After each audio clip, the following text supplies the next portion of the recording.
Não se pode ensinar alguma coisa a alguém. Pode-se apenas auxiliar a descobrir por si mesmo. E com essa frase de Galileu Galilei, começamos aqui mais um episódio do Buzzer Beater. E seguindo o episódio passado, que falamos dos All-NBA Teams da temporada, a gente também vai falar de um prêmio de pessoas que se descobriram por si mesmo nessa temporada, como disse Galileu Galilei, os Most Improved Players. A gente vai dar os nossos pitacos aqui nesse episódio do podcast do Buzzer Beater sobre quem foram os jogadores que mais evoluíram. Vamos falar algumas coisas que vocês podem achar sem sentido, mas algumas coisas muito certas sobre essa temporada da NBA, que teve muitos jogadores que muito evoluíram. Não é mesmo, Felipe? Tá aqui comigo, Felipe Haguerrada. Tudo bom, Felipe? Fala, Heitor. Estamos de volta. Essa foi a temporada dos jogadores que mais evoluíram, né? Mais do que temporada de MVPs, de Defensive Players of the Year. Essa foi uma temporada recheada de jogadores que em outras oportunidades, independente de idade, independente de momento da carreira, poderiam ganhar esse prêmio, né? Exatamente. E temos jogadores que mais evoluíram de formas diferentes, né? Normalmente a gente sempre observa um padrãozinho de jogadores que mais evoluíram, mas nesse ano a gente vê coisas diferentes acontecendo, né, Felipe? Exatamente. Eu acho que os principais candidatos, eles não fogem tanto assim da lógica, né? De jogadores mais jovens, jogadores que estão lá dentro do seu espectro pelo menos das 4 primeiras temporadas. Mas a gente tem uma série de jogadores aí que vale a pena citar e que a gente vai citar, que conquistaram uma evolução significativa de maneiras diferentes, realmente. E pra gente lembrar, quais foram os jogadores que mais evoluíram nos últimos anos, Felipe? Vamos lembrar que no último ano a gente teve esse prêmio sendo entregue para o Victor Oladipo, Felipe. Victor Oladipo, que agora está lesionado. E a gente vale lembrar que o Victor Oladipo teve uma temporada de crescimento muito grande, né, Felipe? Na temporada passada. Foi um crescimento até surpreendente para todo mundo, né? Sim, claro. Até porque o Oladipo, ele já era um jogador com um certo tempo de liga, né? E era um jogador que já tinha uma... Como que eu posso falar? Uma expectativa nele, né? Isso, e ele vinha com uma carga ligeiramente negativa das últimas passagens dele, né? Porque ele caiu naquela verdade lá do Orlando Magic, de que não conseguia desenvolver os seus jovens. Foi pro OKC, não conseguiu também atingir um nível esperado. E quando ele chegou no Indiana Pacers, em um momento em que ninguém esperava que ele fosse protagonizar dessa maneira, ele conseguiu virar um monstro, né? Grande Oladipo. Nos últimos anos a gente teve também Giannis Antetokounmpo, que hoje em dia é um candidato a MVP, né, Felipe? Isso. Antes, na temporada anterior ao Oladipo, né? Sim. Um período de evolução impressionante do Antetokounmpo, realmente. E se o Antetokounmpo, acho que ganhar o MVP, ele vai ser, se eu não me engano, o primeiro jogador a ganhar o Most Improved Player e o MVP. Não na mesma temporada, né? Obviamente. Não, mas maravilhoso. E também acho bacana ressaltar esse perfil de jogador, que eu acredito que desses últimos prêmios que aconteceram aí, um dos jogadores que mais representa como a NBA sempre deu esse prêmio é o Jimmy Butler, né? Eu acho que é um dos caras que até mais representa esse prêmio, porque ele teve um processo de evolução muito impressionante nas temporadas. Sim. Eu diria que também ele tem muito dois aspectos esse prêmio. Que o Jimmy Butler é isso, que é um jogador que a galera não esperava que virasse esse jogador, que ganhou esse prêmio. Mas a gente também tem o CJ McCollum, que é aquele cara que a galera esperava, e foi só dar mais minutos pra ele que ele conseguiu corresponder com isso, né, Felipe? Realmente. Concordo. Mas chega de tirumelas, né, Felipe? A gente, pra explicar pra você que tá ouvindo aqui o nosso podcast, a gente vai fazer uma lista de 6 nomes, que são 6 grandes nomes que a gente acredita que podem ganhar o Most Improved Player. Só que a gente vai fazer esses 6 nomes em ordem decrescente. Entretanto, como toda lista, e a gente gosta de fazer listas e listas polêmicas, muitos nomes ficaram de fora nas nossas pré-listas. E a gente vai começar citando alguns desses nomes antes de falar nos 6 nomes, né? Teve alguns nomes que vocês vão achar a gente louco, né? E a gente vai começar citando por eles. Não é isso mesmo, Felipe? Tá certo, tá certo. Inclusive, eu até queria jogar um primeiro nome que estaria muito forte nessa briga se não tivesse se lesionado na temporada, que é o Sr. Caris LeVert. Caris LeVert, ele era meu MIP até ele se lesionar. Ele era meu MIP. Ele era meu MIP estilo Jimmy Butler. Estilo Jimmy Butler que você falou. Que era esse jogador que nunca a galera imaginava, tal. Pra mim ele era esse MIP. Mas se lesionou. Não entrou na nossa pré-lista, vale ressaltar isso. Mas ele merece ser falado nesse episódio. Espero que o Caris LeVert ouça isso e fique feliz lá em Brooklyn. Né, Felipe? Exatamente, que retorne para a próxima temporada para ganhar esse prêmio, né? Eu só não sei se já vai ser uma evolução tão grande assim, né? Mas eu acho que ano que vem vai ser do Bruno. Eu tô imaginando o prêmio do Bruno na temporada que vem, Felipe. Tá certo, é o que a gente espera, o que a gente deseja, né? Porque a gente ama o Bruno, a gente nunca criticou o Bruno Caboclo.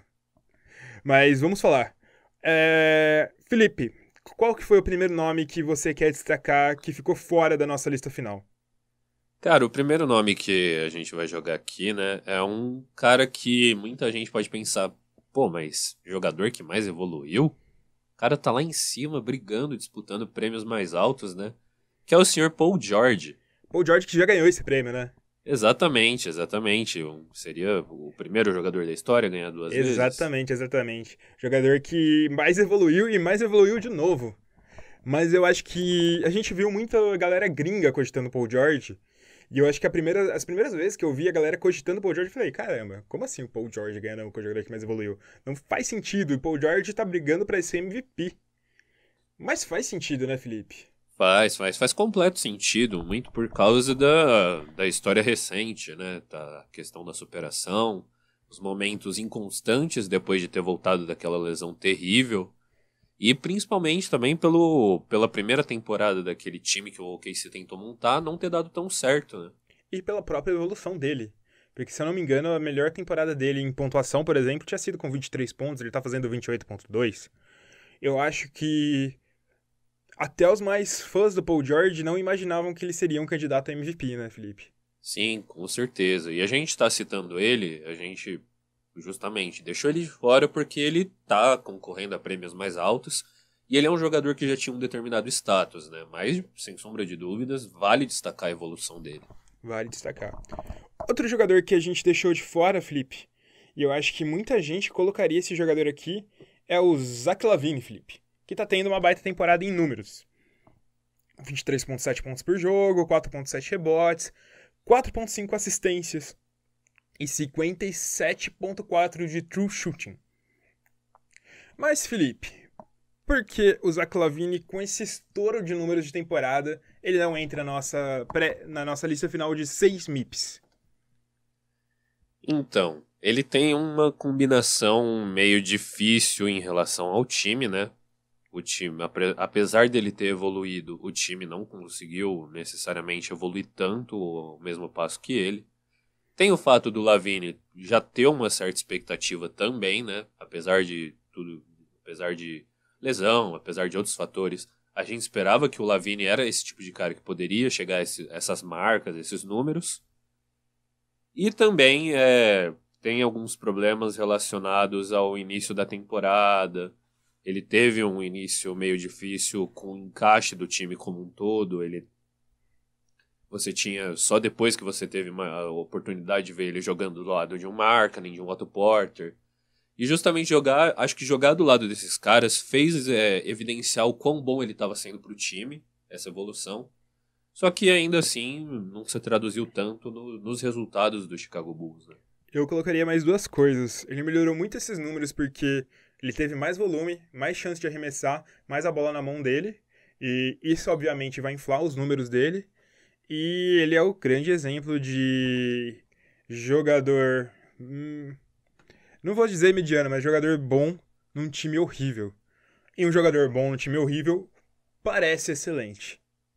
Existem muitos casos que a galera olha só pra status simples, que acha que o jogador tá estourando, o jogador é o bambambam, tal, mas não é assim, né, Felipe? A gente sabe que não é assim. Lógico que até um desses nomes que eu citei, o Markkanen, ele tem mais potencial de virar o foco ofensivo desse time do que o Lavine. O Lavine, no momento que o Markkanen tiver continuidade, que ele tiver mais espaço, volume de arremessos, de definição de jogadas, esses números do Lavine provavelmente vão cair ou vão simplesmente se manter iguais. Exatamente. E eu acho que o Markkanen, ele é um pontuador muito mais versátil também, né? Ele arremessa muito melhor de longe, ele consegue enterrar, ele só precisa defender melhor, mas ele é um pontuador muito mais versátil, né, Felipe? Com certeza, com certeza. Bem, a gente já parte para um terceiro nome que a gente deixou de fora aí, que é outro cara que talvez as pessoas também pensem, pô, jogador que mais evoluiu, entra no caso de um jogador que alcançou um nível diferente nessa temporada, mas que já tinha um pequeno status, um certo status de jogador realmente bom na liga, que é o caso do Tobias Harris. O caso do Tobias Harris é um caso muito particular, né? Porque eu acho que o salto dele foi de um jogador bom para um jogador ótimo e até um nível All-Star. Porque ele poderia muito bem ter sido escolhido para All-Star nesse ano, que ninguém ia reclamar, todo mundo ia aplaudir, achar que tinha sido uma boa escolha. Ele está com números muito interessantes, com 20.4, ele está com 49, 40, 86 de acerto, pensando em field goals, 3 pontos e lance livre, 8.6 rebotes. E é muito legal pensar no Tobias Harris, que ele finalmente virou esse jogador importante para a liga. Só que essa evolução não tem... Ele evoluiu, ele é um jogador, ele tem as duas letras da sílaba, o Improved e o Player, só que o Most não tá ali, né, Felipe? Sim, sim, certamente. E é um negócio legal de pontuar, né? Que por mais que ele não, o crescimento em estatística dele não tenha sido exacerbante, o que a gente viu dele no Clippers, né? De protagonismo, de movimento, eu acho que se ele continuasse no time, por exemplo, ele realmente teria uma chance a mais de ser um All-Star. Sim, sim. Também acho, também acho. Mas seguindo essa linha de jogadores que já eram bem considerados e tiveram uma evolução latente, assim, só que também ficaram de fora da nossa lista, a gente pode citar o Bojan Bogdanovic, né, Felipe? Que entra em outro estilo de MIP que aconteceu algumas poucas vezes, que é o veterano que tem um salto de qualidade no fim, no meio da carreira, né? Dá pra dizer que ele tá no meio da carreira dele, né? Sim, sim, ele já tem lá seus 30 anos, ele já tá num momento completamente diferente da carreira. Só que ele é um cara que antes desse estouro, ele era basicamente um especialista, né? Eles viam o Bogdanovic como um cara para momentos do jogo e não como um protagonista. Ele era aquele segundo scorer do time, segundo ou terceiro scorer do time, quando não era o reserva. Ele não tinha esse status que ele tá tendo e essa chance que ele tá tendo no Indiana Pacers, né, Felipe? Isso, e aí o momento em que possibilitou ele tomar esse protagonismo que ele nunca teve na NBA foi justamente o que você citou, a lesão do Victor Oladipo. Já diriam que tem males que vêm pro bem, né? E a carreira do Bojan Bogdanovic tá tendo um salto muito grande nisso. Ele vai ter um contrato muito gordo nessa temporada depois disso. Lembrando que essa é a última temporada dele com contrato antigo. E alguns números que são interessantes dele: 43% de 3 pontos, 50% de field goal, 18,1 pontos por jogo no total. Se a gente contar só os jogos que não tem o Oladipo, esse número passa da casa dos 20. E ele tá mantendo o Pacers na briga pelo mando de quadra, mesmo sem ter o principal jogador do time. Baita temporada do Bojan Bogdanovic, né, Felipe? Monstraço, monstraço. E também, voltando num caso de um jogador que já teve seus bons momentos na carreira, né, já foi considerado como uma futura estrela da NBA, mas caiu de produção, a gente tem um senhor Nikola Vucevic aí, né? Nikola Vucevic eu acho que encaixa muito parecido no Bojan Bogdanovic, né? Termina com it ainda, né? Exatamente, exatamente. É um jogador que já é mais veterano, já tá perto dos seus 30 anos também. Já tá acabando até o contrato dele. São casos muito parecidos. Eu acho que o Vucevic ainda tem uma temporada melhor. E eu acho que esperavam menos do Vucevic ainda, né? Porque esperavam menos do time do Orlando Magic. Isso. O Vucevic foi um caso bem engraçado, porque eu lembro quando começou todo mundo tentar emular o sucesso do Golden State Warriors, focando no jogo de longa distância, backdoors e vários outros aspectos. O Vucevic era aquele cara que os treinadores e os analistas falavam: só falta ele dar um passo para trás para ele virar esse jogador moderno. Ele não fez isso, ele caiu um pouco na hierarquia de pontuação e de importância no Orlando Magic, até por causa das apostas do time no Aaron Gordon. Só que ele voltou a ter essa importância e ele não necessariamente precisou dar esses 2 passos para trás para chutar de 3. Isso.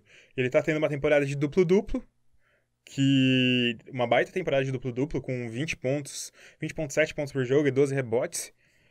E o engraçado é que é nessa temporada que todo mundo achou que o Vucevic ia perder espaço no Orlando Magic, né? Porque foi a temporada que chegou o Mo Bamba, que todo mundo acha que... Ainda acham, né? Ainda tem uma esperança no Mo Bamba, apesar de um primeiro ano abaixo até do que esperavam pra ele, apesar de todo mundo achar que ele ia ser cru, mas era abaixo do que esperavam pra ele. Todo mundo achava que o Mo Bamba ia dominar essa posição, né?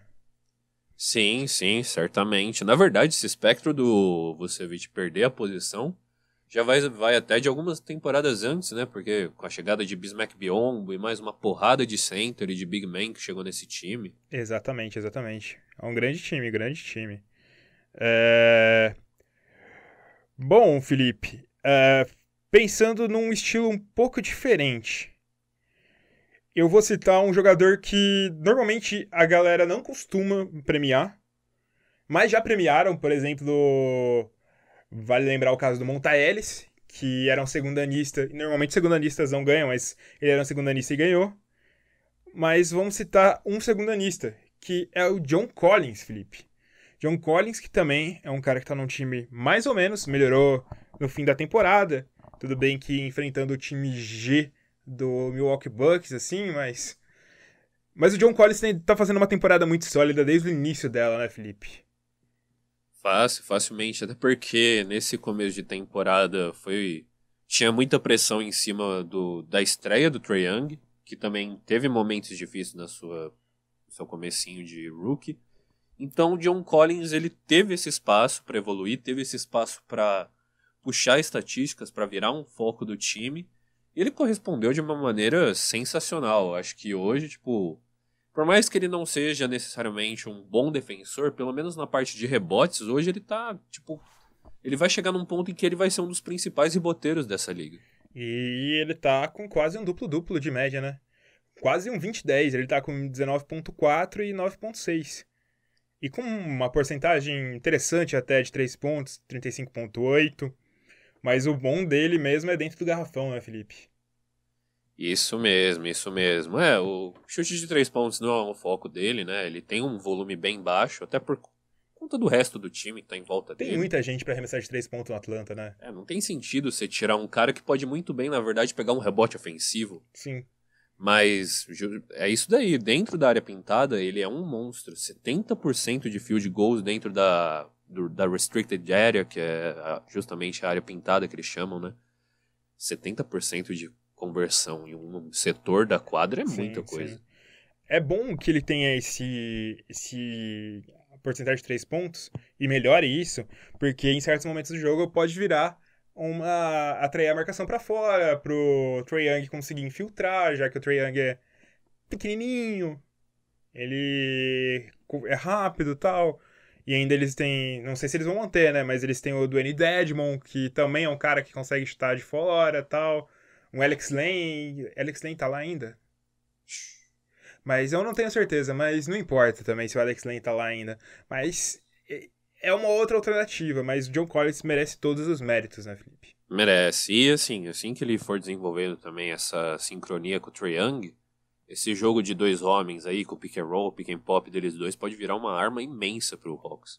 E ainda mais quem que eles conseguirem draftar nesse próximo escola, né? Eles podem ter até 2 picks. Rapaz. Grande momento do Atlanta Hawks. Exatamente. Agora um outro nome que eu quero citar é um nome também não muito usual e que não traz muitos brilhos, assim, não é um nome que surge na mente quando a gente pensa em MIP, mas eu acho que deve-se dar o devido crédito ao Josh Richardson pelo Miami Heat, né? É porque a galera não olha muito pelo Miami Heat, né, Felipe? Isso, e até quando a gente elenca o sucesso do Miami Heat, a gente dá muito crédito pro Spoelstra, né? É o Spoelstra, a gente lembra do Wade, porque o Miami Heat, ele é um Los Angeles Clippers piorado do leste. Porque são aqueles jogadores que, na maioria das vezes, ele se encaixa no seu time titular, mas ele provavelmente vai ser o seu quinto melhor jogador do time titular. Certamente, certamente. Menos o Josh Richardson, com certeza. Mas foi uma evolução bem bacana dele, porque ele era justamente esse cara que era o jogador de bola de 3 e defesa, bola de 3 e defesa. E pela necessidade do time de ter mais gente dividindo responsabilidade para carregar a bola, ele virou um conversor, um definidor de jogada interessante. Muito por causa das lesões do Dragic, né? Que fez com que o Justin Winslow, que se tivesse virado point guard mais cedo, poderia entrar nessa lista. Nossa, que ele teve um crescimento também tão grande, que os dois são da mesma classe. O mais engraçado é isso, né? Muito se esperava do Winslow, mas acabou que o Richardson é melhor que o Winslow hoje, né? Isso, e na verdade até os números do Winslow, eles não estão tão longe do Josh Richardson, só que ele é às vezes um pouquinho até mais eficiente que o Josh Richardson. Sim, sim. Só que demorou pra ele conseguir melhorar. É É, basicamente isso. E a gente tem mais um cara aqui, Felipe, que quase entrou na nossa lista. Que ele fica parecido com o Zach LaVine. Só que eu acho que ele tem menos esse mérito do jogador bom, apenas bom num time horrível. Eu acho que ele é um jogador ótimo. Ele vem mostrando coisas muito, muito excelentes. Mas ele não conseguiu passar na prova. Ele ficou de recuperação, mas não passou, Felipe. Que é o Julius Randle. merecedor, eu acho que até ele é um dos símbolos desse momento que tá todo mundo de saco cheio da gestão do Lakers, da prepotência de muitas partes da torcida, de dirigentes do Lakers. E ele é um desses símbolos, né, de que o cara saiu do Lakers e realmente começou a jogar bem, virou um cara com muito valor, que a gente já sabia que ele tinha esse potencial. Só que não foi muito bem aproveitado, não foi dado o tempo devido. Mas ele merece, ele melhorou muito, tipo, em questão de médias, em questão de participação de jogo. E isso muitas vezes jogando como um pivô baixo, né? Ele consegue variar muito bem entre a posição de power forward, entre a posição de center. Ele consegue sair do banco bem. Eu acho que o Julius Randle é um cara muito interessante, que também vai ser free agent nessa temporada, se ele quiser. Ele é um cara que pode pintar em alguns times aí que podem ficar de mãos abanando com alguns free agents grandes. O Julius Randle é um cara interessante, hein, Felipe? Isso faz dele também um grande candidato dos times torrarem uma grana que não deveriam nele. Na verdade, ó, só pra juntar aí, a gente já falou do Bojan Bogdanovic, a gente falou do Tobias Harris, a gente falou do Nikola Vucevic e do Julius Randle, que são todos jogadores que acabam contrato nessa temporada. É uma coisa que pro nosso ouvinte perceber. Se tem um jogador que você acha que é bom, mas não é ótimo, e ele tá no último ano de contrato, eu posso apostar com você que 99% de chance dele melhorar muito a performance dele nessa temporada. É muita chance dele dar esse salto de jogador bom pra ótimo nessa última temporada. E o que isso vai iludir de dirigente, de gente que tá contratando aí. Algum desses jogadores vai sair por uma grana absurda. Se você fosse apostar, em quem você apostaria com uma grana absurda aí? Eu acho que o Tobias vai ser foco de renovação do Philadelphia 76ers. Que eles vão ter que decidir, eu acho, entre Tobias e Jimmy Butler. Eu acho que não vai conseguir manter os dois, eles vão ter que decidir. Mas eu acho que o Vucevic vai embolsar um dinheirinho aí, hein, Felipe? Vai. Tô apostando bastante no Vucevic também. Não que ele não mereça, né? Todo mundo sempre... Na verdade, nenhum jogador merece o salário que ganha, né? Vamos falar aqui, né, companheiro? Mas... Ninguém merece ganhar mais do que 1 milhão por ano, assim, facilmente. Ninguém merece ser bilionário no mundo, mas... Vamos falar isso. Mas o Vucevic, dentro desse aspecto, em que milhões valem centenas, ele merece. Até porque ter um center de qualidade titular é difícil, né? É difícil. E com a qualidade que ele tem, né? São aqueles centers que tem um ataque muito mais dinâmico. É uma espécie de Brook Lopes melhorado, né? Exatamente. Mas, Felipe, Agora a gente chegou naquele momento fatídico desse episódio. A gente chegou na nossa lista de 6. Vamos fazer a nossa contagem regressiva. Quem que é o nosso sexto colocado, Felipe? Olha só, você encarnou seu melhor Lombardi aí, né? Oi! Bacana, bacana. O primeiro é um outro cara que representa um jogador jovem, tipo, que entra nesse escopo deles darem preferência para os jogadores mais jovens. Tudo bem que, se eu não me engano, eu li uma matéria deles falando meio que o perfil desses jogadores. Normalmente eles estão entre a terceira e a quarta temporada. Esse aqui é um sophomore. Que é o caso do senhor De'Aaron Fox.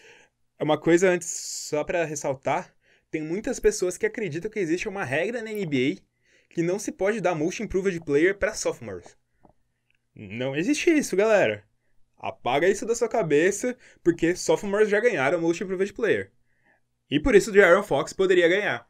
Ele não entrou, né, nem no nosso top 3 pra concorrer, mas ele quase chegou lá. Ele tá no nosso top 6 de melhores MIPs da temporada. Por que ele tá lá, Felipe? Eu acho que ele é parte de um time que, no começo da temporada principalmente, mais pro final, acabou caindo de produção, caiu fora da briga por playoff. Mas um time que deu muito certo, né? Casou, e ele foi um dos protagonistas. Ele conseguiu evoluir de uma maneira impressionante. Não só na parte de liderança, mentalidade e números, mas eu acho que até na parte física, que um dos principais aspectos, uma das principais vantagens dele era a velocidade, só que ele não tinha músculo para entrar no garrafão e disputar. Agora ele tem esses músculos. Eu acho que ele deve ser o jogador mais rápido da NBA, né? Eu duvido que tenha algum jogador mais rápido que ele na NBA. Dá pra dizer, né? Eu acho que dá pra dizer. Talvez mais pra frente a gente tenha uma disputa entre ele e Colin Sexton, que é um cara muito rápido. Sim, sim. Mas ele é muito bom, ele é muito bom. Por muito tempo ele foi considerado o principal jogador desse time. Eu não diria que hoje ele é considerado o principal jogador desse time, mas por muito tempo ele foi. E, cara, é só olhar os números. Ele aumenta o offensive rating do time com 2 pontos. Ou seja, por 100 posses o time faz 2 pontos com ele em quadra. E a cada 100 posses toma menos 2,8 pontos. Então ele tem basicamente um box plus minus de 4,8? Podemos dizer isso, basicamente. Eu não sei se eu tô fazendo a conta certa, porque às vezes a gente fica meio perdido em tantas estatísticas avançadas, assim. São muitos números. Tô me sentindo aquele meme da Nazaré Tedesco, né, Felipe? Mas eu acho que é por aí, né? É por aí. Tipo, você falou até dele não ser o protagonista. O outro jogador, ele é um cara que tem um impacto ofensivo massivo, outro jogador desse Kings. Só que ele não tem um impacto defensivo tão grande. E o De'Aaron Fox é o cara que traz mais equilíbrio na parte de jogo deles, no backcourt. E tem também um aspecto que vale a pena ressaltar, que por mais que ele não chute numa volumagem muito grande nos 3 pontos, a evolução dele desde o college nesse sentido foi fenomenal, porque, se eu não me engano, no college, no high school, ele tinha médias bem pífias, tipo 20 e pouquinhos por cento de arremesso de 3 pontos. Exatamente, é um baita jogador, né, Felipe? Baita jogador. Mas a gente tem que continuar a nossa lista, né, Felipe? A gente chegou no quinto colocado. Quem que é o nosso quinto colocado, Felipe? Quinto colocado, top 5. Top 5, hein? Top 5. Top 5. A gente já citou um cara do time dele. Sim. Bem bacana isso. É engraçado que a gente tem Most Improved Teams também. O Kings foi um Most Improved Team. A gente pode criar esse prêmio, né, Felipe? Eu acho que eu vou mandar essa ideia pra NBA. Dá pra criar, até porque a gente teria uma disputa acirrada nessa temporada. Porque tem o Brooklyn Nets, né, também. A gente tem o Brooklyn Nets, tem o Los Angeles Clippers, a gente tem o Denver Nuggets, a gente tem o Sacramento Kings. A gente tem esse time. Milwaukee Bucks? Exatamente, a gente tem esse time que a gente vai falar agora. Exatamente. A gente está falando do Indiana Pacers. E diferente do Bogdanovic, que em determinado ponto da temporada a gente viu mais dele, e que ele é um titular absoluto no momento, né? É um jogador que muitas vezes sai do banco. O senhor Domantas Sabonis. Domantas Sabonis, que depois que foi pro Pacers começou a honrar o nome do pai, né? Tá jogando demais, tá evoluindo muito em vários aspectos, né? Ele é a prova de que ele estava sendo usado de maneira muito errada no OKC. O OKC achava que os Sabonis eram um 4 aberto. Sabonis não é um 4 aberto, galera. Ele pode até ter um arremesso não horrível de 3 pontos, mas o lugar do Sabonis é no garrafão. Você pode partir até de um ponto bem subjetivo, sabe? Ele é filho do Arvydas Sabonis, Que fazia de tudo. que fazia de tudo. E você vai, tipo, limitar o cara a isso, sendo que provavelmente ele teve uma mentoria e parte até técnica que o pai dele possa ter passado. Você não fica só espaçando o cara. Exatamente. E ele tá sendo um dos caras mais efetivos nessa temporada, né, Felipe? Em pouco tempo, ele consegue fazer muitos pontos, né? Isso, ele joga cerca, se eu não me engano, de 20 minutos por jogo. Tipo, ele é um reserva com alta minutagem, mas ele não representa uma minutagem tão grande. Exatamente, mas... E ele tem médias muito boas pra isso. Ele é um dos grandes candidatos a sexto homem. Ele provavelmente vai aparecer em outros episódios daqui. Não podemos revelar em qual posição ele é o candidato a sexto homem, porque você vai ter que ouvir nosso podcast pra isso, né? Tem que fazer um merchan, né, Felipe? Logicamente, a gente não vai ficar entregando de bandeja todo o conteúdo que a gente produz também. Exatamente, até porque a gente nem preparou essa lista ainda. A gente nem sabe qual que é essas posições. Mas eu pesquisei aqui, o Domantas Sabonis joga só 24 minutos. Nesses 24 minutos, ele tem essas médias absurdas de 14 pontos por jogo, 9.2 rebotes. Em 24 minutos ele tem quase um duplo-duplo de média. E 2.9 assistências. Fazendo aquele exercício que é mais curioso do que realmente efetivo, ele tem de média, por 36 minutos, 20.5 pontos, 13.5 rebotes, 4.2 assistências, Felipe. Então, eles estão dando esse espaço pro Sabonis dele desenvolver, tipo, o jogo que ele aprendeu. Ele saiu de uma universidade também, se eu não me engano, o Sabonis saiu de Gonzaga. Saiu de Gonzaga. Que é uma escola que usa muito esses pivôs europeus, esses caras maiores. Não simplesmente como ou stretch ou poste baixo. Eles tiram esses caras mais do garrafão para participar das jogadas. E o Sabonis é isso, sabe? Tipo, a gente até elencou aqui, entre todos os jogadores da liga, ele é o 8º jogador com maior número de screen assists, que é fazer um corta-luz que resulta numa cesta por parte do jogador que ele fez. E, tipo, ele não tem o volume de minutagem que vários outros jogadores, outros pivôs titulares. Sim. E ele é o 4º jogador que mais pega a bola no elbow, Felipe. O que você consegue explicar pra galera que tá ouvindo o que é o elbow? O elbow, ou cotovelo, né? Cotovelo. Tradução literal aí, é aquela parte da área pintada, aquele corner mais próximo, tem dois elbows, né? Um do lado direito, um do lado esquerdo, que está um pouquinho mais próximo da linha de 3 pontos. Era uma função que muito se usava no Sacramento Kings, do Rick Alderman, de 2002. Ele usava muito o Divac e o Chris Webber para fazer essa posição, de pegar a bola lá e passar a partir daquela posição. Olha só. Buzzer beater também é cultura, também é história. Pra não dizer que a gente só fica brincando aqui, né? Pois é. Já que você falou de Sacramento Kings, Felipe, você tá dando um spoiler do nosso 4º colocado, Felipe. Inclusive, a gente falou de Sacramento Kings nessas 3 posições, né? Legal.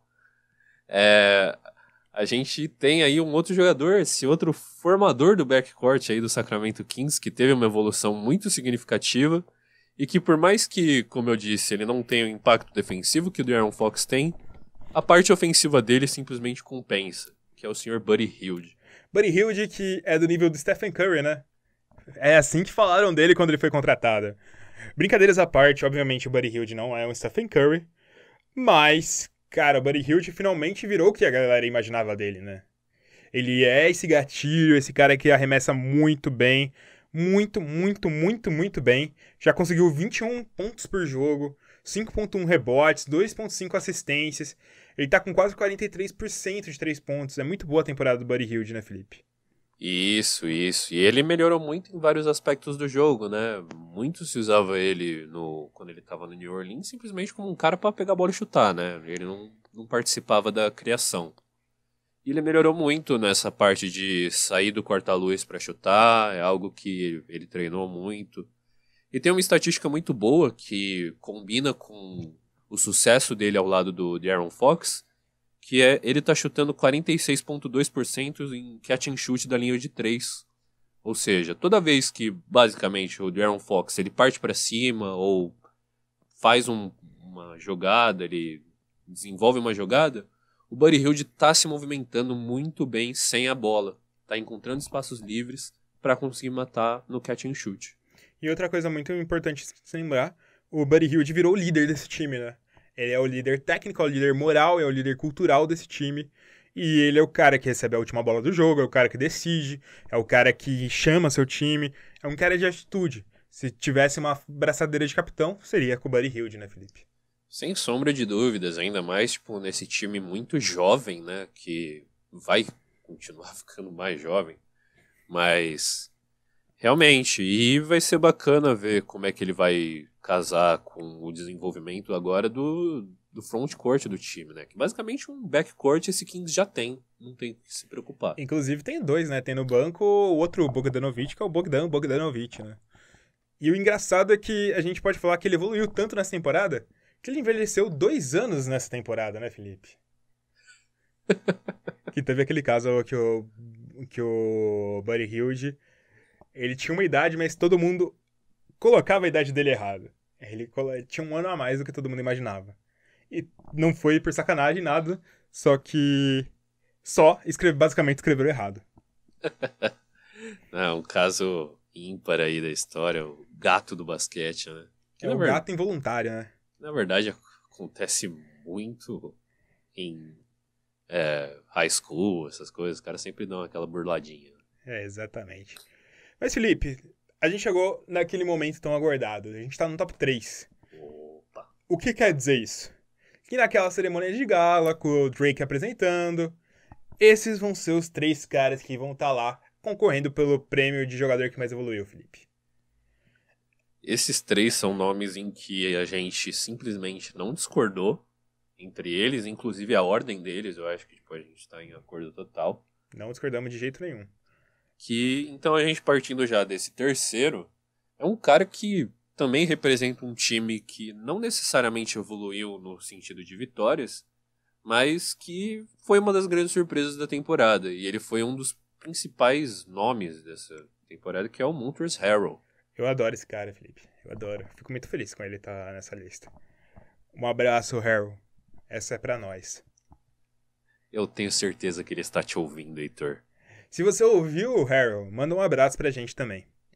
Bom, o Harrell, o interessante de falar dele, cara, é que não é nem tanto só nessa temporada, mas o Harrell evoluiu muito desde o momento que ele chegou no Los Angeles Clippers, né, Felipe? Porque ele chega no Los Angeles Clippers depois de uma boa temporada, digamos, no Houston Rockets, uma segunda boa temporada, mas ele chega no Los Angeles Clippers como um cara para completar o salário do Chris Paul, que foi pro Houston Rockets. E na primeira temporada ele vai relativamente ok, saindo do banco, mas agora ele virou, em muitos momentos, o melhor reserva do Los Angeles Clippers, né? Ele é aquele reserva, mas ele é aquele reserva que a gente sabe que ele é o principal center do time desde o início da temporada. Isso, ele simplesmente demoliu qualquer expectativa de que outro center poderia ser o cara do garrafão desse time. Não. A gente tem certeza hoje que é o Montrezl Harrell e ele faz jus a esse título. Tipo, tanto na eficiência, tanto na taxa de conversão dele, ele é um cara que não fica inventando, mas também ele ganhou oportunidades no Clippers para se desenvolver que ele não tinha nos outros times, porque justamente nos outros times ele era um complemento Sim. do elenco. No Clippers ele ganhou a oportunidade até inclusive de carregar a bola algumas vezes. Sim. E ele não é um cara grande, não é um cara estritamente pesado, é um pivô baixo, pivô leve, ele tem só 2,3 metros de altura e 108 quilos. Só que ele se impõe, ele é muito físico, muito atlético, ele consegue se posicionar muito bem e por isso ele tá com números muito incríveis, principalmente se a gente olhar depois do All-Star Break, que ele tá com 19 pontos por jogo, 6,2 rebotes e 2,1 assistências. É muito pra um pivô, né, Felipe? Sim. Esse momento aí depois do All-Star Break dele tá fenomenal. A temporada inteira, na verdade, a gente já viu, tinha esse espectro do Montrezl Harrell ser um dos caras mais importantes do Clippers, mas depois do All-Star Break ele teve meio que um aval pra performar no ataque, né? Sim. E lembrando que como ele é um reserva, ele não tem tantos minutos assim, mesmo ele sendo o principal center do time. Ele tem apenas 26,3 minutos por temporada, na temporada total, né? Muito bom, Montrezl Harrell. Agora, Felipe, a gente chegou na disputa do primeiro lugar, cara. Eu vou propor um negócio diferente pra você. Não vamos revelar ainda quem é o grande ganhador. Vamos falar quem são os dois que estão disputando nessa disputa. Eu acho que a galera já que conhece a gente já deve saber quem a gente acha que é o Most Improved Player, porque a gente já revelou isso em alguns episódios. Mas a gente pode ter mudado de ideia, né, Felipe? Lógico, somos uma metamorfose ambulante, Heitor. Exatamente, exatamente. Grande frase. Grandes pensadores passando por esse episódio. Mas os dois primeiros lugares do nosso ranking de MIPs dessa temporada são D'Angelo Russell e Pascal Siakam. Por que o D'Angelo Russell está nessa disputa, nesse pódio, nessa ouro-prata, Felipe? Olha, a gente falou até dessa ideia de criar um novo prêmio, né, de Most Improved Team. E o D'Angelo Russell é um protagonista de um dos times que seriam um dos principais candidatos nesse prêmio. E também não só na questão coletiva, né? O D'Angelo Russell assumiu um protagonismo que a gente tinha uma noção de que ele poderia assumir, dado um espaço próprio, mas ele superou um pouco as expectativas a um nível que a gente conseguiu ver ele chegar a um All-Star. Seria estranho imaginar o D'Angelo Russell sendo All-Star. E no início da temporada, a gente não imaginava o D'Angelo Russell nem sendo o principal jogador desse time. A gente tava vendo o Caris LeVert sendo o principal jogador desse time. Então ele tomou pra si. Falou, não, Nets é meu, foda-se todo mundo, eu vou fazer o que eu quiser aqui. Ele tá muito absurdo, ele tá com 20,9 pontos por jogo, 7 assistências de média, um número muito alto de assistências. Ele virou All-Star, como você falou. Ele tá jogando muito bem. Ele tem 14 jogos de mais de 30 pontos. Ele tem 3 jogos de mais de 40 pontos, Felipe. E é como eu falei, eu acho que foi no último episódio, no penúltimo episódio, quando fizeram perguntas pra gente. O teto do D'Angelo Russell é ser MVP. Ele pode ser MVP, Felipe. Concordo plenamente com você. Tipo, é questão de ambiente. Se ele tá num Nets que consegue chegar no topo de conferência, ele é candidato a MVP. E também é legal levantar o fato de que o D'Angelo Russell, com esses jogos de mais de 40 pontos, mais de 30 pontos, ele teve um volume muito grande desses jogos depois do All-Star Break também. Tipo, em momentos que o Nets precisava dele performar muito bem, o D'Angelo foi lá e resolveu os jogos. Exatamente. D'Angelo Russell muito, muito, muito, muito, muito bom. Ice in my veins. Ice in my veins. Interessante pro time do Los Angeles Lakers, né, Felipe? 2 caras aqui que são citados no Most Improved Player. Interessante, interessante. Fazer aquela provocaçãozinha básica. Mas o outro cara que a gente vai citar, eu acho que ele é o exemplo clássico de Most Improved Player. Na temporada passada ele teve 7,3 pontos, ele teve 4,5 rebotes e 2 assistências de média. Mas nessa temporada ele virou um colosso, Felipe. Ele virou um colosso. Que é o Pascal Siakam. Por que o Pascal Siakam entra aqui, cara? Justamente, aí você pontuou bem falando que ele é um exemplo de MIP. E digo até que ele não é só, tipo... Ele não é um MIP comum, eu diria, porque ele superou expectativas de uma maneira que a gente simplesmente não sabia quem era Pascal Siakam, sabe? Pouca gente lembrava que ele tava lá, né? Então. Até porque na temporada anterior do Toronto Raptors, a gente também celebrou muito a evolução de outros jogadores, de Fred VanVleet, de Jacob Poeltl. Cara, o Jacob Poeltl, no caso, saiu, né? Sim. E o Pascal Siakam, ele assumiu, e é legal pensar também que o Pascal Siakam, ele gradativamente foi ganhando mais notoriedade nesse time do Raptors. A gente viu ele ganhando espaço, sendo um jogador importante, e cada vez mais na temporada virando um protagonista, virando um cara que, caramba, acho que é mais legal até esse time ter um Siakam do que um Ibaka. Sim, sim. O... Todo mundo achava que o Siakam ia rodar, por exemplo, quando chegou o Gasol. Não, o Siakam era o cara que estava garantido ali. E é aquele caso muito interessante, porque o Siakam a gente não consegue falar qual vai ser o teto dele. Porque o Siakam, se eu não me engano, ele foi descoberto pelo... Como que é o nome dele? O cara que é do Clippers, o Embamuta. No mesmo lugar que ele descobriu o Joel Embiid. Basicamente, até os 15 anos, o Siakam não jogava. Então, ele só começou a jogar basquete tem 9 anos. É muito pouca coisa. É muita pouca coisa e é uma curva de evolução muito alta, cara. E o mais engraçado é pra você ver que quando não tem o Kawhi Leonard jogando, principalmente nos jogos mais recentes, o Siakam, ele é aquele cara que pontua muito, aquele cara que corre a quadra inteira, aquele cara que faz de tudo, Felipe. Né, ele é um monstro. Teve até, tipo, pessoas que, né, nessas análises de evolução do Siakam, comparavam ele como um mini, uma versão mais pocket, do Giannis Antetokounmpo. Faz sentido. Não necessariamente no teto, que ele poderia virar um monstro como Giannis Antetokounmpo, mas no sentido que ele desenvolveu aspectos do jogo que a gente não imaginava que o Siakam poderia desenvolver, que é de criação de jogadas, que é de virar um cara que a defesa realmente vai ter medo de ver ele num contra-ataque. Exatamente, ele é um cara que, diferente do D'Angelo Russell, não foi All-Star nessa temporada, mas é um cara que possivelmente nas próximas temporadas vai ser All-Star durante muito tempo, né, Felipe?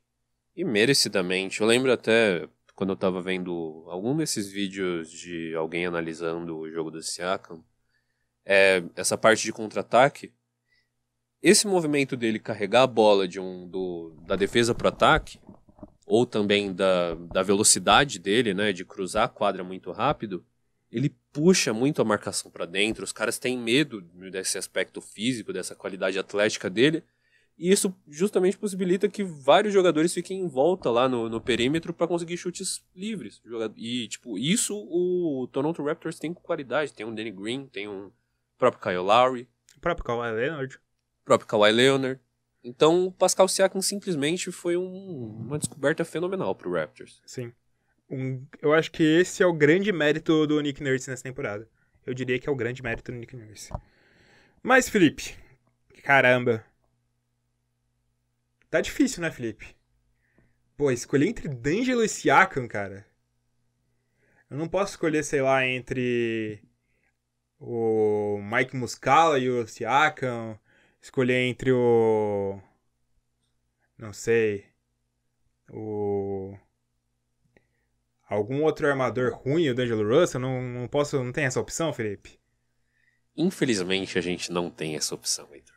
Nossa... Eu acho que, cara, de um lado a gente tem um D'Angelo que hoje é mais jogador do que o Siakam. Eu acho que ninguém pode discordar disso. Não é que é mais jogador, mas é um jogador mais impactante, ele é líder do seu time, ele tem números melhores, ele é mais decisivo, ele foi All-Star, o Siakam não foi All-Star. Do outro lado a gente tem o Siakam, que ele saiu de um jogador que era completamente coadjuvante pra ser uma co-estrela. E a galera não imaginava isso. Foi um movimento impensado. Exatamente.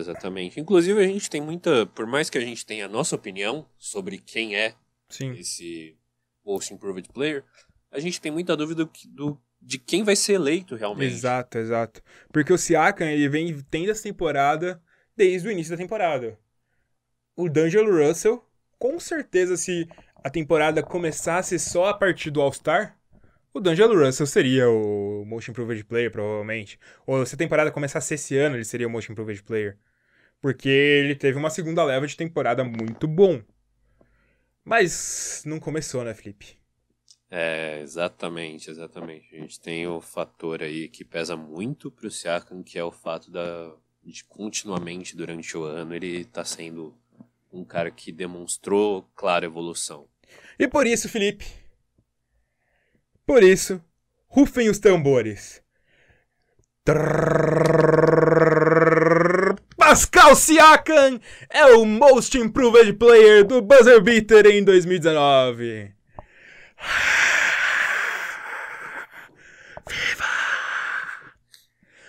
Merecido, né, Felipe? Merecido. Merecido. Apareceu aqueles foguinhos de artifício do Paciência Spiders aqui na minha tela do computador quando você falou Pascal Siakam. Merecido. Novamente, a gente falou tão bem do D'Angelo Russell e a gente não tá escolhendo o Pascal Siakam por qualquer demérito ao Russell. E a gente, inclusive, acredita que quem tiver a opinião de que o Russell merece esse prêmio não tá necessariamente errado. A gente só acha que... Não tá certo. Brincadeira. A gente só acha que a gente tá certo. Brincadeira. A gente só acha que nos nossos critérios faz mais sentido escolher o Siakam. E é isso aí, né, Felipe? Exatamente. Tem um candidato surpresa pra você, Heitor. Qual? As lentes de contato do Sr. Stephen Curry. Olha só. Você acha que o Curry precisar de lente de contato coloca ele ainda mais em outro ponto da temporada, outro lugar, outro nível da história da NBA? Eu acho que ele já se transformou. Ele é o quê? Míope ou tem astigmatismo, Felipe? Astigmatismo. Eu acho que é o jogador com astigmatismo. É o melhor jogador com astigmatismo na história da NBA. Isso eu consigo falar. Certamente. Na verdade, ele tem uma doença degenerativa e que acho que o reflexo disso é o astigmatismo, um negócio assim. E astigmatismo, basicamente, você não consegue enxergar tão bem de longe. Você vê a luz, ela, se eu não me engano, a luz ela não entra direito na sua córnea e tudo, e aí você vê embaçado, né? Você tem de perto você não tem problema. Mas Isso. De longe você tem problema. Que é de onde ele faz as coisas. Imagina se ele enxergasse. Então, eu acho que, tipo, é um problema que se agravou durante a carreira, que acho que nessa última temporada causou problemas pra ele. Causou problemas? Que ele já tava, tipo, com 37% de conversão de arremesso. Agora ele tá com 48%. Nossa senhora. É um absurdo. Mas o mais engraçado é que você falou de Stephen Curry, e isso traz acho que é uma das curiosidades que eu mais gosto do prêmio de Most Improved Player, que quebra algumas ideias que a galera tem de fora do Most Improved Player. Poucas pessoas sabem, mas em 2015 e 2016, o ano do MVP unânime do Stephen Curry, o Stephen Curry foi o quarto mais votado para Most Improved Player. E a galera nunca imaginaria tanta gente votando no MVP para ser o Most Improved Player. Então, galera, pode acontecer de tudo, hein? Pode. Até porque, tipo, é votação da mídia, Most Improved Player. Eu não tenho certeza quem vota, mas é alguém que vota, Felipe. Pô, que bom, né? Não são robôs ainda. Não, ainda. Mas, por exemplo, se você pega esses caras da mídia, sempre que eles lançam aquelas listas de quem votou em quem pra All NBA Team, essas coisas, sempre tem uns votos muito absurdos que às vezes são de portais locais, sabe? O cara é do Charlotte Hornets local. O cara é do buzzer beater esloveno. E votou no Goran Dragic pra Most Improved Player. Exatamente, acontecem esses absurdos. Mas vale falar que eu acho que a única restrição que existe é o cara ser rookie. Porque não tem como evoluir de rookie, né, cara? Eu acho que aí é só tendo uma máquina do tempo, né? Não sou o Ben Simmons, que ele é rookie todo ano. O Ben Simmons que eu acho que leva esse ano, né? Espere nosso episódio de rookie do ano pra você saber se o Ben Simmons entra na nossa lista ou não. Mas é isso, Felipe. Encerramos nosso episódio. Vamos repassar a nossa colocação. Em sexto colocado ficou o De'Aaron Fox, do Sacramento Kings. Em quinto colocado ficou o Domantas Sabonis, do Indiana Pacers. Na quarta colocação ficou o Buddy Hield, do Sacramento Kings. Na terceira colocação ficou o Montrezl Harrell, do Los Angeles Clippers. Na segunda colocação ficou o D'Angelo Russell, do Brooklyn Nets. E na primeira colocação ficou o Pascal Siakam, Felipe. Muito boa essa lista. A gente citou nomes muito bons também que ficaram fora dessa lista. Eu acho que esse foi um programa que rendeu. Rendeu bastante, Felipe. Mas agora chega naquele momento, Felipe. Que mensagem você passa para o nosso ouvinte que quer ser um Most Improved Player na vida? A mensagem que eu vou passar principalmente é: tomem cuidado com a sua saúde. Vocês não perceberam, eu não sei se eu tô gripado ou se é uma alergia. Eu tô chutando que é uma alergia. Mas a gente falou bastante de evolução aí, né? Você citou até Galileu Galilei também, que Sempre é uma inspiração quando se fala... Hoje o Galileu Galilei não tá evoluindo muito, né? É. Ele tá evoluindo da cinza pro pó. Mas se a gente parte do princípio de que o mundo e tudo se transforma, nada se Pode cria, ser que o Galileu né? Galilei evoluiu do adubo para uma planta e o Galileu Galilei virou a maçã que caiu na cabeça de Isaac Newton. Eu posso estar meio errado nessa cronologia. Sim, tem toda um espectro aí, a gente pode partir até para um campo mais subjetivo, a gente pode partir para o campo da reencarnação. Quem sabe Galileu Galilei não viveu várias vidas depois aí. Pode ser que o Galileu Galilei seja o Pascal Siakam? Exatamente, pode ser que Galileu Galilei tenha renascido e formado a revista Galileu. Galilei. Mas continue, desculpa ter interrompido sua mensagem. Isso, eu que agradeço a sua interrupção. Mas a gente vendo aí, né, esse momento de constante mudança, tudo. Falando de Galileu também, que é um cara que sempre é citado quando a gente pensa nas áreas de educação, tudo. Eu sempre falo para abraçar a mudança e agora eu vou falar também para abraçar sempre a evolução. Em muitos momentos a gente pensa que a gente não está evoluindo, em muitos momentos até a gente resiste à evolução, pensando sempre na estagnação intelectual, política, física. E na verdade a gente tem que sempre procurar aquilo que é o melhor pra gente em todos os aspectos do ser humano. Tanto intelectualmente, ou seja, estudando, aprendendo coisas novas. Eu não estou falando necessariamente de uma progressão acadêmica, eu estou falando justamente de progressão intelectual. Você aprender cada vez mais com o mundo e com o que o mundo te oferece, e também evoluir em vários outros aspectos, nas suas ideias, nas suas ideologias, em tudo que você puder evoluir aí, evolua. Num momento de anti-intelectualismo, é uma mensagem muito importante de ser ouvida. Espero que você esteja tocado aí, você que está ouvindo o Buzzer Beater, e eu espero que você, sendo tocado por isso, assine nosso canal no agregador de podcast que está ouvindo, ou se inscreva no nosso canal no YouTube, assine nosso podcast. Se você está ouvindo a gente pelo Apple Podcast, se não está ouvindo também, vai lá no Apple Podcast, dá 5 estrelas pra gente, que ajuda a gente demais. Assina a gente no Spotify, se você ouve Spotify, para ouvir no meio de Marília Mendonça e Pedro Paulo e Alex. Ouve lá um episódio do Buzzer Beater, que eu acho que vai ficar bem legal. Também eu quero pedir para você que dá um sinal de positivo para tudo, acompanhar a gente nas nossas redes sociais, nosso Twitter, twitter.com/buzzer_beaterbr. Também acompanha a gente no YouTube, youtube.com/buzzerbeaterbr. Eu acho que é isso, né, Felipe? Ditadura nunca mais. Ditadura nunca mais. Quem comemora a ditadura é babaca. Falou, galera. É nóis. Tamo junto. Valeu. Viva a democracia. Falou!